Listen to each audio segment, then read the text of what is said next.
Bonjour à tous et à toutes. Aujourd'hui, on se retrouve pour une nouvelle vidéo sur une porte 2x2 en redstone. Porte 2x2. Ouais, bon. Alors, la porte, elle ressemble du coup à ça. Voilà, ça fait ça. C'est un peu basique.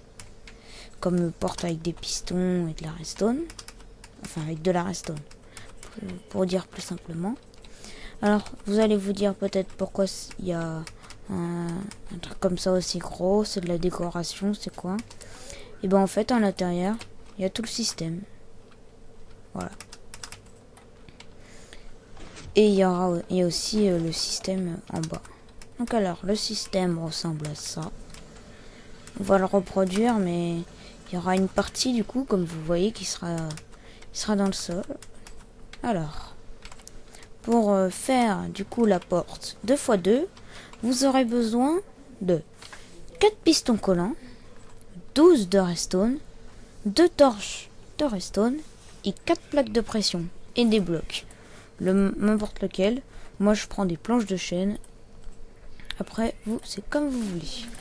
Donc on prend tout ça. Je prends mes planches de chêne. Voilà. Et on va les faire là-bas. Alors, on fait un trou déjà de 2 x 3 et de 2 de profondeur. Après on creuse ici.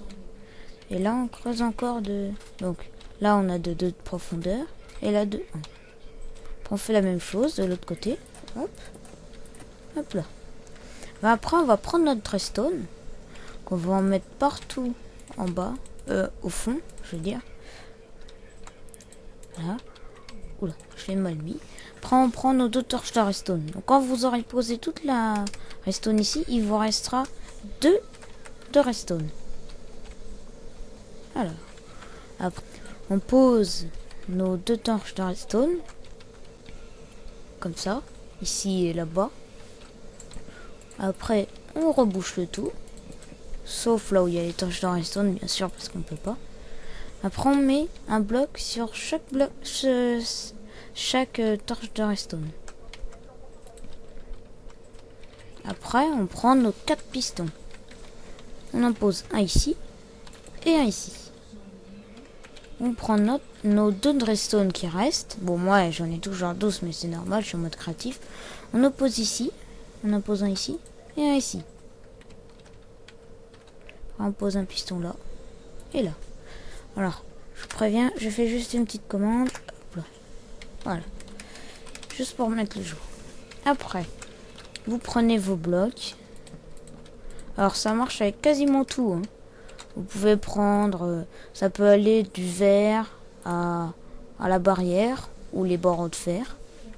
Ça peut quasiment tout faire. Il y a des choses par contre qu'on peut pas. Comme la pétrox, ça c'est évident, hein. C'est le matériau le plus résistant.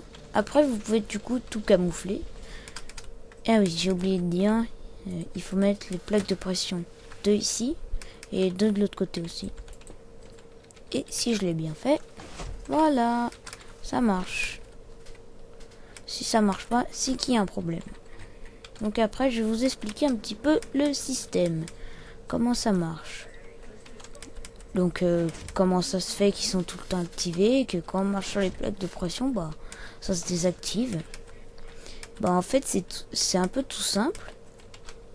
C'est en fait notre torche de redstone. Elle est tout le temps activée, ça vous le savez.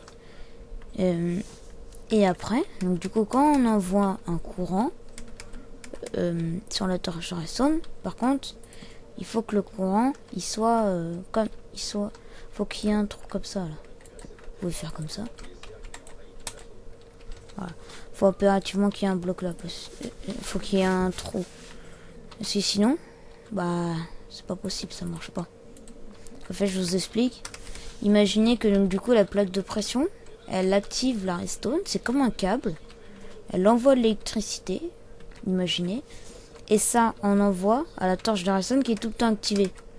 Donc, vous donnez de l'électricité à quelque chose qui est tout le temps activé, bah c'est comme s'il surchauffait en fait. Donc, boum, il s'éteint. Voilà. après, pourquoi... comment dire? Donc vous voyez, comme je vous ai montré tout à l'heure, en fait, c'est la... En fait, là, ce qui active la redstone, c'est la torche de redstone. Et on aura beau appuyer et tout, ça la désactivera jamais. Il faut impérativement qu'il y ait un bloc comme ça. Et hop. Voilà, le courant, il passe pas en bas. En dessous de la torche de redstone, si vous mettez la redstone là, ça va pas l'allumer. En fait, je vous explique pourquoi. Hein. Je vous ai fait un petit schéma. En fait, la torche de redstone, la redstone, en fait, elle est un petit peu sur le dessus de la torche de redstone. En haut. Elle est plutôt en haut. Donc, vous voyez, ça peut envoyer du courant partout, à gauche, à droite, devant, en arrière, en haut. Mais pas en bas. Parce que, vous voyez là, je peux pas, elle est, comment dire, bah, l'électricité, si on veut, elle est en haut. Et elle passe pas à travers la torche. Donc ça active pas en bas. Comme vous voyez ici, ça active pas en bas. Mais en haut, par contre, ça active. Donc en fait, en gros, ce qui se passe, c'est que quand on active les plaques de pression, ça active, ça envoie un courant à la redstone.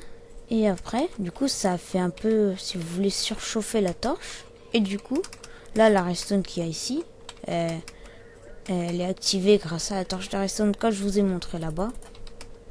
Et bah après, donc du coup, la redstone, elle va se désactiver, elle aussi. Regardez. Oh, j'ai pas eu le temps de vous montrer. Ah. Attendez, on réessaye. Regardez. Ouais, ça c'est désactivé. Voilà, c'est un peu tout pour mes explications. Pour cette porte de 2x2. Que je vous ai montré comment la construire.